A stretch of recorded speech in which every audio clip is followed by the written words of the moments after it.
नैया लाल की। अब मैं उंगली दिखाने वाला हूँ, हाँ? एकदम आगे बैठ करके कौन, और इसीलिए पुतना ले जा करके अपने आंचल से छुपा करके मारना चाहती है, दहाड़ने लगी। तो पुतना के दहाड़ सुन करके स्वयं साक्षात परमात्मा ने अपने नेत्र को बंद किया। अब बंद क्यों किया? नेत्र को बंद करके श्री कृष्ण जी विचार कर रहे हैं, मुझे मारने के लिए आई है राक्षसी, मौसी आई है। मौसी का मतलब फिर आप अपने मौसी को पुतना मत कहिएगा, या रिश्ते में लग जाते हैं ना, इसलिए आई हुई है। अब क्यों कहा कि कोई तो जन्म में इसने पुण्य की होगी।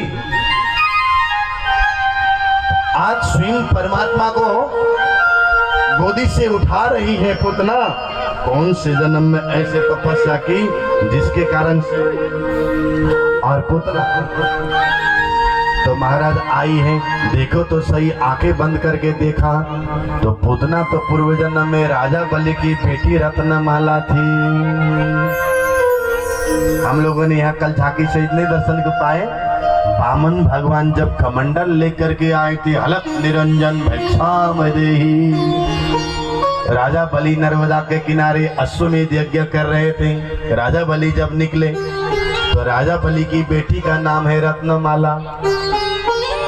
सुंदर स्वरूप छोटे से बालक को देखा तो रत्नमाला के मन में ऐसा हुआ, आहा हे प्रभु कितनी सुंदर।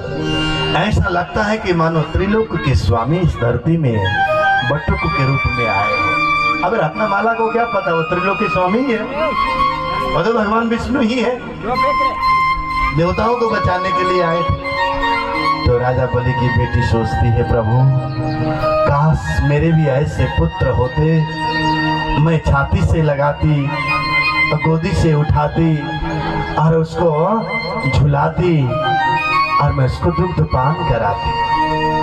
बटुक ब्राह्मण तो भगवान थे ही, भगवान विष्णु थे, समझ गए। तो बटुक ब्राह्मण ने दूर से कहा, हे पुतना, मनी मन कहा, बोल तो नहीं सकते ना, मनी मन कहा, अरे हे रत्नमाला इस जन्म में नहीं हो पाएगा ये कार्य, अगले जन्म के लिए तथास्तु, आशीर्वाद दिया। जैसे ही वामन भगवान ने संकल्प करा करके सुतल लोक में उनके पिताजी को पहुंचा दिया, उनको क्रोध आया। जिसको मैं ये सोच रही थी, मैं झूला झुलाऊंगी, गोदी से उठाऊंगी, दुग्ध पान कराऊंगी, इसको तो दूध नहीं पिलाना चाहिए, इसको तो दूध में जहर मिला करके मार देना चाहिए। तो वामन भगवान ने कहा, पहले वाला आशीर्वाद भी तथास्तु और अभी वाला जो सोच रही है उसके लिए भी तथास्तु। तो वही राजा बलि की बेटी रत्नमाला यहाँ पर पूतना बन करके आई तो समझ गई, अच्छा मौसी आओ आओ आओ, मुझे मारने के लिए आई है, कोई बात नहीं, आपका उद्धार करते हैं। इसलिए प्रभु ने नेत्र बंद करके याद किया, कौन है ये पूर्व जन्म में ऐसी तपस्या करने वाली तपस्विनी जो मेरे पास में आई है। अहो वकीयम स्तन काल कोटम जीगाम सयापायदाप्य साध्वी लेवे गतिम भातृचितां ततोन्यम कमवा दयालुम शरणम ब्रजे। इयम बकीयम, ये बकासुर की बहन पूतना कालकूट नाम करके जहर लगा करके मारने के लिए आई, उसको भी धात्री कहते हैं। माँ के समान मोक्ष देने के लिए सोचने वाले परमात्मा कितने दयालु हैं। जिसको मारने के लिए आए उसको मोक्ष देने के लिए सोच रहे, वही तो दयालु है, वही तो कृपालु है। इसीलिए कृष्ण से प्रेम करना सीखिए बोला। देखिए कुछ लोग बोलते हैं कि फलाना देवता को, फलाना भगवान को, पहाड़ों में, वहां मंदिरों में भगवान को बलि नहीं देंगे, नहीं काटेंगे, मुर्गा नहीं काटेंगे, मुर्गी नहीं काटेंगे, बकरा नहीं काटेंगे, इन्हें नहीं काटेंगे तो भगवान नाराज हो जाएंगे। एक बात याद रखिए, नाराज होने वाले भगवान की पूजा हम क्यों करेंगे? अच्छा नाराज तो इंसान होते, भगवान जी होते हैं क्या? हम तो ऐसे भगवान की पूजा करेंगे, भगवान कभी भी नाराज ही ना हो। हमारे लड्डू गोपाल कभी नाराज ही नहीं होते। अरे गोपियां स्वयं कृष्ण यानी कि ब्रह्म, गोपी यानी कि आत्मा, अरे वो गोपियां कान मरोड़ती है। लेकिन फिर भी मुस्कुराते रोते हुए कहते हैं गोपी माखन खिला दे। प्रबल प्रेम के बंधन में प्रभु को नियम बदलते देखा, और इतना ही नहीं, उनको गोकुल के गौसर में 100 बार मचलते देखा। कमर में हाथ लगा करके मचल रहे हैं। पूरे विश्व ब्रह्मांड के मालिक पर ब्रह्म परमात्मा एक छछिया भर छाछ पे नाच नचा। जाको महेश सुरेश दिनेश पार न पावे, ताहे अहिर की छोरिया छछिया भर छाछ पे नाच नचा। हाँ, बहुत अच्छा याद था क्यों नाम है? प्रेम के बंधन में है, इसीलिए महाराज ऐसे मुस्कुराने श्री कृष्ण के भजन करी जो कभी नाराज होंगे ही नहीं। हो सकता है देवताओं को बलि देना, भोग लगाना रह जाएगा तो भगवान नाराज हो जाएंगे। हमारे कृष्ण जी को तो मन्नतें मांग करके भी भूल जाएंगे तो भी कोई बात नहीं, चल जाएगा। ऐसे श्री कृष्ण फिर से आंखें बंद करने लगे। अब आंखें क्यों बंद किया? पूतना दहाड़ने लगी तो क्या पूतना के डर से बंद किया? नहीं नहीं, आंखें बंद करके सोच रहे हैं, मैं तो माखन मिश्री खाने के लिए गोकुल में आया था, आते ही सबसे पहले।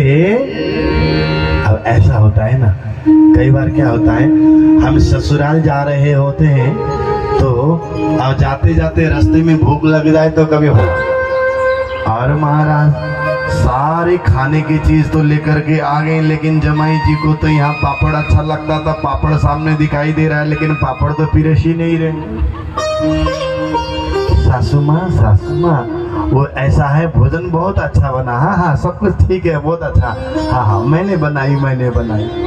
जब पापड़ नहीं दे रहे थे तो जमाई राजा बोलते हैं, आपको पता है सासू माँ, आज मैं जैसे ही यहाँ आपके दर्शन करने के लिए घर से निकला था तो रास्ते में सांप दिखाई दिया। अच्छा जमाई राजा, आपको कुछ हुआ तो नहीं? नहीं, कितना बड़ा था? अरे सांप इतना बड़ा था, यहाँ से लेकर के वो पापड़ तक। जब ऐसा बोला तो सासू माँ को याद आया, पापड़ लेकर के आ गए। राधे राधे बोलना पड़ेगा, ऐसा ही होता है। यहाँ मैं इसलिए कह रहा था, यहाँ पुतना की बात आ रही है ना, पुतना मारने के लिए आई थी। श्री कृष्ण जी आंखें बंद करके ध्यान कर रहे। श्री कृष्ण जी सोच रहे, मैं तो गोकुल में आया था माखन मिश्री खाने के लिए, लेकिन पहले ही यहाँ विषपान करना पड़ रहा है, जहर पीना पड़ रहा है। अच्छा, जहर पीने का काम किसका है? बोलिए ना जी, बोले भंडारी का है।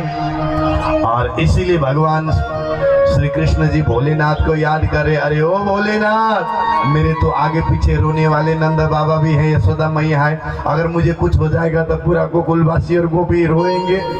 आपके तो रोने वाले कोई नहीं, आप तो शमशान घाट में बैठे रहते हैं, 2-4 लोग हैं कैलाश में रोते हैं, भूत प्रेत रोएंगे और और वो तो नहीं भी रोएंगे तो भूत प्रेत का चेहरा तो हमेशा रोया हुआ है जैसा ही दिखता है। इसलिए आप आ जाइए, मैं माखन मिश्री खाऊंगा, आप आकर के विषपान कर दीजिए। इसीलिए भोलेनाथ जी को याद किया। संतों का भाव, कुछ संत कहते हैं भोले को सम्मान दे रहे हैं, इसलिए सम्मान दे रहे हैं क्योंकि भोले भंडारी तो वो बूढ़े बैल में बैठ करके कृष्ण के दर्शन करने वाले हैं, आने वाले हैं। तभी तो यशोदा मैया कहते हैं, बाबा ये बूढ़े बैल को हटाओ, यहाँ मेरे लाला डर जाएगा। तो महाराज कृष्ण जी ने फिर से नेत्रों को बंद किया, फिर से खोला। ऐसे कई अनंत लीलाएं हुई।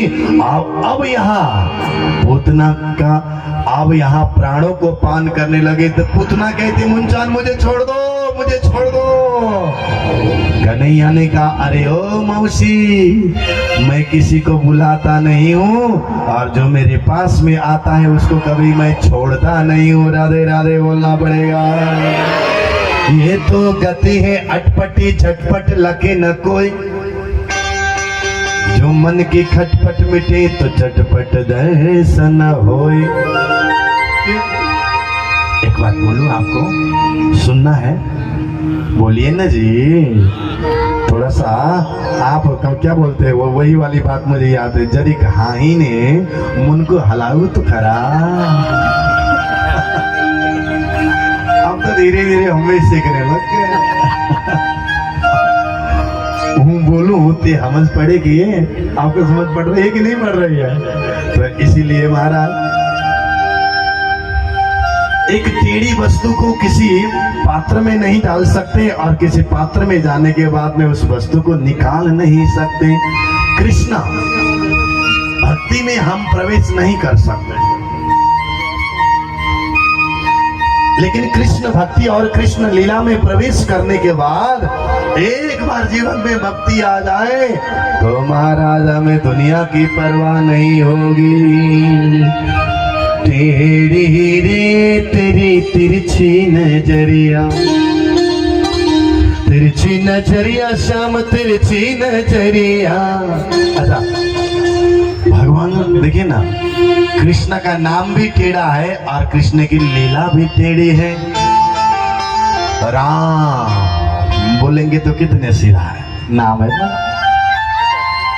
राम बोलते ही मुझे वो भजन याद आ गया था, हर घर में अब एक ही नाम एक ही नारा गूंजेगा। मुझे बड़ा अच्छा लगता है, मैं जब बंगाल की तरफ जाता हूँ कई बार गाता हूँ, हर घर में अब एक ही नारा गूंजेगा, ओ मेरा भारत का बच्चा बच्चा जय जय श्री राम बोलेगा। जो राम बोलेगा उसी का भाग्य बोलेगा। इसीलिए महाराज राम बोलते हैं ना तो कितना सीधा लगता है, सीधे बेचारे। देखिए ना, माँ ने कह दिया, पिताजी की बात सुनी, चले गए 14 वर्ष वनवास के लिए। राम सीता लक्ष्मण हनुमान जी शिव जी गणेश जी पार्वती कितने सीधे, लेकिन कृष्ण जी बोलते ही आप सब लगता है सीधे ही है। कृष्ण जी बोलते ही यहाँ बैठे हैं बच्चे लोग है ना, कब भजन शुरू हो जाए और नाचे ऐसे ये तैयार हो गए, ये कथा सुनने बैठे हैं, थोड़ी थोड़ी कथा सुन रहे लेकिन नाचने बैठे हैं ना। ये सब बाल लीला है इनकी, है ना। कृष्ण कृष्ण कहते ही ऐसा लगता है ये बदमाशी करने वाला है। कई बार कृष्ण नाम रखते हैं इसलिए ज्यादा बदमाशी करते हैं। बदमाशी का मतलब होता है बाल लीला खूब करते हैं। कृष्ण का नाम भी थोड़ा सा टेढ़ा है, उनकी लीला भी टेढ़ी है। टेढ़ी रे तेरी तिरछी नजरिया। कृष्ण जी जब माखन चोरी करने जाते हैं, गोपियां सब बैठ करके मुस्कुरा रही होती है। ललिता आ गया, कृष्ण आ गया, ए ललिता, अरे विशाखा सुन सुन।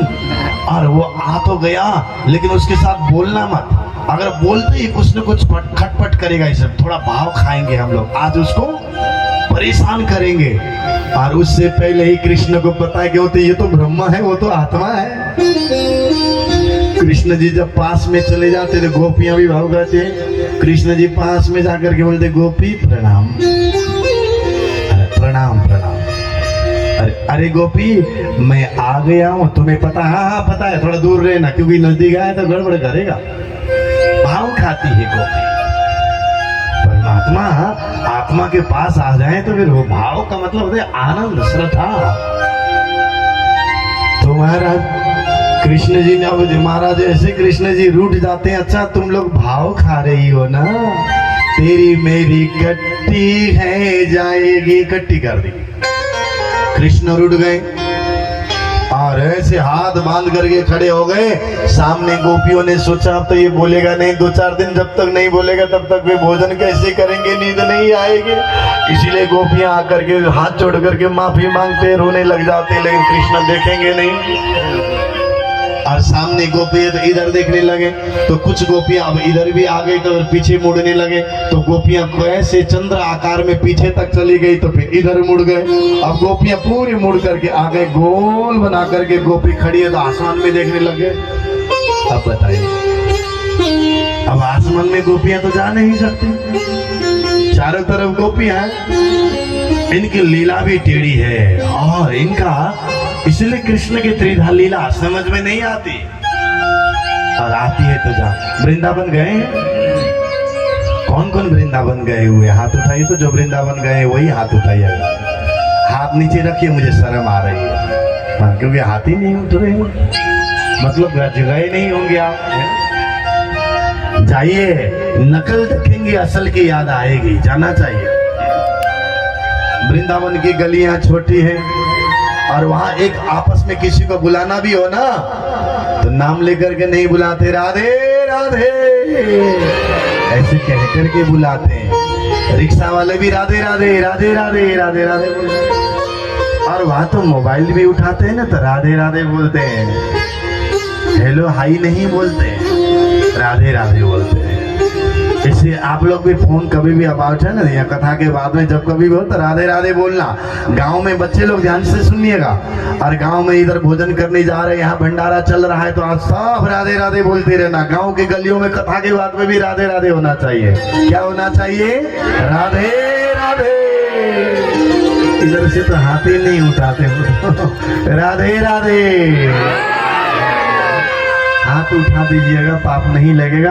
अगर पाप लगेगा तो मैं यहाँ से गंगा जी जा रहा हूँ, परसों जाके डुबकी लगाऊंगा। परसों ही नहीं लगाऊंगा, नरसों।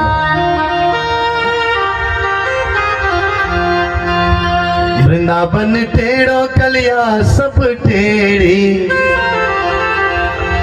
टेढ़ी रे तेरे यमुना किनारे।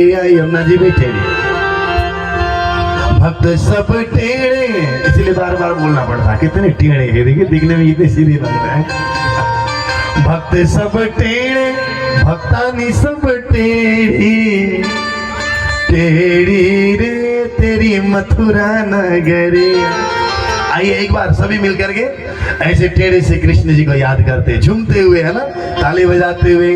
टेढ़ी रे तेरी तिरछी नजरिया, टेढ़ी रे तेरी तिरछी नजरिया, तिरछी नजरिया श्याम तिरछी नजरिया, तिरछी नजरिया श्याम तिरछी नजरिया, तिरछी नजरिया श्याम तिरछी नजरिया, तिरछी नजरिया श्याम तिरछी नजरिया।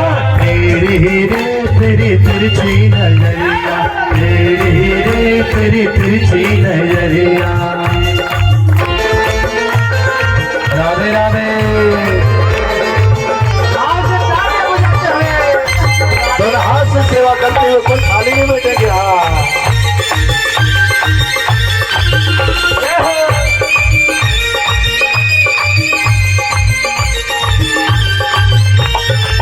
राधे श्याम।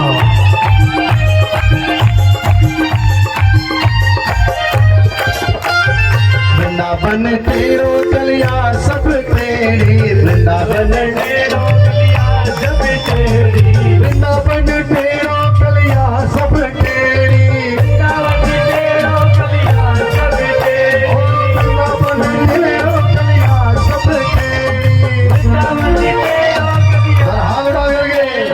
टेढ़ी रे तेरी यमुना किनारिया, टेढ़ी रे तेरी टेढ़ी रे तेरी तिरछी नजरिया, टेढ़ी रे तेरी